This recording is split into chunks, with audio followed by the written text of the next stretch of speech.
How to add photo over a video in Capcut PC.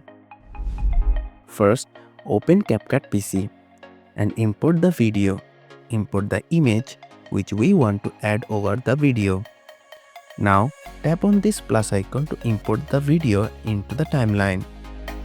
Make the video duration a little shorter. Now, using the same steps, add the image into the timeline. Now they are all on the same layer, which of course is not what we want. So to add this image over a video, just simply click and hold on the image and drag up over the video layer. And as you can see, the photo is now overlapping the video.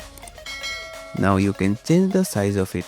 Simply hold and drag on the each corner like this, and you can make it bigger or smaller size.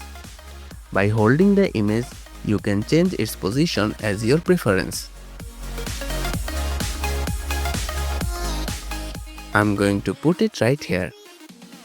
And that's how you can add photo over a video in Capcut PC.